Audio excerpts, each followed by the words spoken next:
tambuza posti netuuke ku Mr. Bujingo abamu okumwe gumuyita Pastor Bujingo. Kibi nnyo okuvvoola amaanyi ga Katonda, kibi nnyo okuvvoola obuyinza bwa Katonda, naye omukulu n'akisussizza, for sure akisussizza nnyo. Naye weewulireko ku bigambo bye. Odiyo negenda beera mpanvuko mulekera mukulu gumya mufumbirwa omusajja omwavu ng'alina Katonda mumuliye.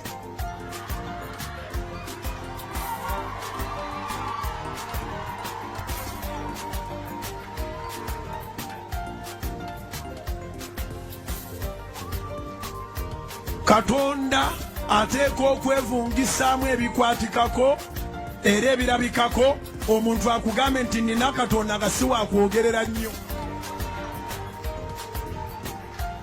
Ne bwe naabanga njogera n'omuntu omu ngambirayo abantu awo nga bataano nti bino ebintu by'okwegumyagumya n'okwekazaakaza nti ofumbirwa omusajja omwavu kubanga alina Katonda, eyo mboozi yakumalwa. Ngambira ne bantu ogwo guba munaanansi kubira Mukama engalo ez'amaanyi obanga amagezi gaze. Wama muwala wange wazaalibwa mukazi munaku, gwe wennyini okuza oli munaku ate ofuna omunaku. Omunaku takyusa mbeera kubira Mukama engalo ez'amaanyi. Abavubuka muyiga okukola.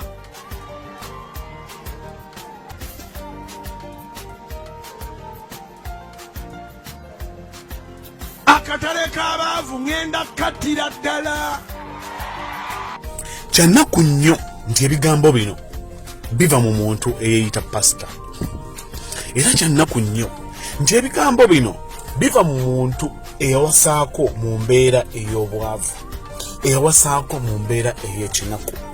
Sooka tunire ebifaananyi ebyo bibiri, compare them.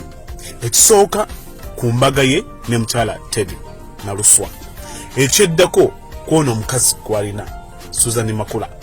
Bitunuulire. Omukulu n'agambye abantu nti temwegumya kufumbirwa basajja baavu. Naye tunula ekifaananyi kye ku mbaga ye yasooka ne Teddy, yenna bwe yali atunula ng'emba zonna ziguddemu, yenna ng'atunula nga mukene. I'm sorry to say this. Nga yenna musiiwuufu, you can see him, ekikooti kyonna nga tekimutuuka nakumotooka oba nfuna. Naye he's the same man ali mu kugamba abakkiriza abagoberezi be mu church nti tebafumbirwa basajja baavu. Ne weewuunya Katonda ki omuntu bw'ati gwa preachinga gwabulira ku kituuti kye? Kubanga Katonda yalina obuyinza obusitula omuntu. Katonda yasitula omuntu okuva mu ttaka n'amutuusa n'abalangira, yamusitula okuva ku siteepu esembayo wansi n'amutuusa waggulu eri. Kibi nnyo okwerabira gye wava. Omukulu ono yomube baawanga obujulizi nti Katonda yatusitula ne tuva mu wino gye nali nkolera n'atusitula paka wano we tuli. Abange kambuuze, kyogamba Katonda y'omu tasobola kusitula musajja gw'oyita omwavu mu kkanisa yo n'amusitula okuva ku level kwali n'amuteeka ku level ey'obugagga? Tewali azaalibwa na bugagga, tewali, kubanga ova mu lubuto lwa maama wo nga bw'oli. Bino bintu byansi tubisanga ku nsi, obugagga bukolebwa bantu. Kibi nnyo okwerabira gye wava. Abantu abasinga bw'alinnya amadaala yeerabira nti yayita wansi, nti yayitabako mu mbeera ey'okunyigirizibwa, ne yeefuula ate nti wa kitalo nnyo. Tulekeraawo okumalamu abantu amaanyi oba nfuna. It doesn't matter how poor you are. It doesn't matter wakulira mu family ki. It doesn't matter how long it takes for you to get the money. Katonda asobola okukusitula within a split second. Katonda asobola okukusitula in 1 month. Katonda asobola okukusitula in just weeks. Katonda asobola okukusitula in just a year. So obugagga tubusanga ku nsi. Obugagga Katonda yakuyamba n'akusitula n'ofuna sente. Kakati weebuuze, mazima ddala njiri ki gy'obuulira emalamu abantu amaanyi?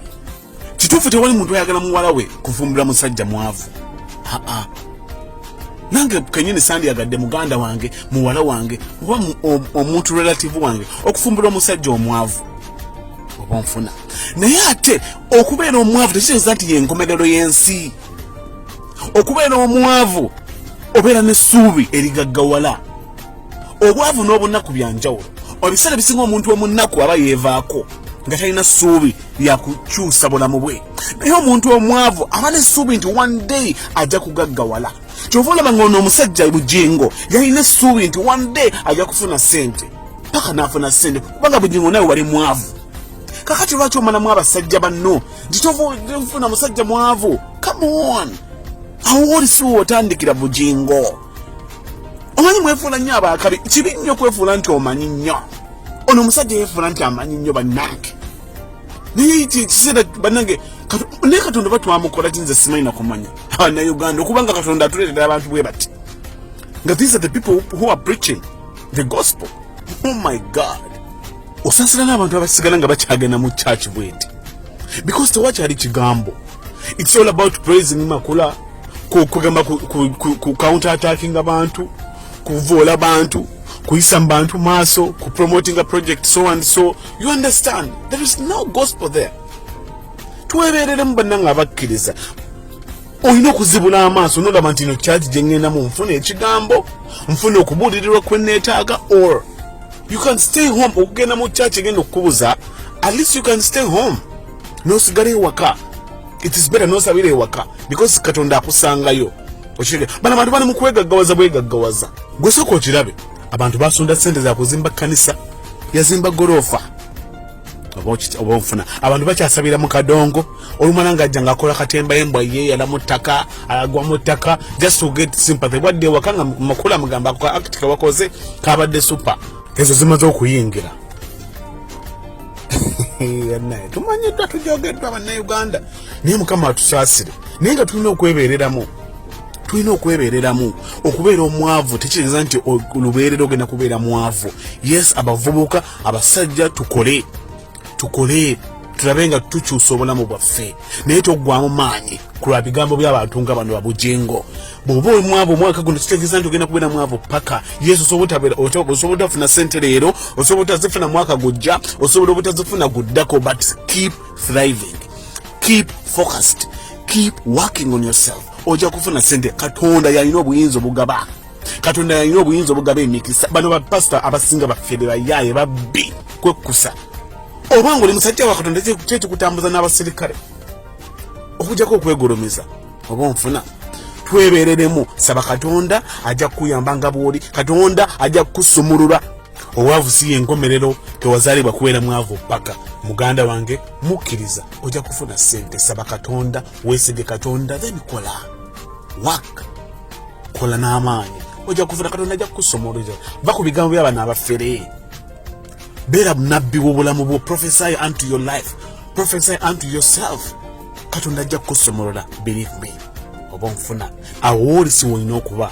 Yagala munno, fall in love with your friend, mukole bwemwe babiri. Katonda ajja bbawa omukisa, abasumulule, abayimuse, mufune ssente, namwe mube bagagga. Obugagga bakola bukole, bw'onaakola Katonda ajja kuwa omukisa, bw'onaakola Katonda ajja kukusumulula. And may God bless you. Era mukulu Bujingo, lekera okuvoola ekitiibwa kya Mukama Katonda. Teweefuula Katonda wa konse.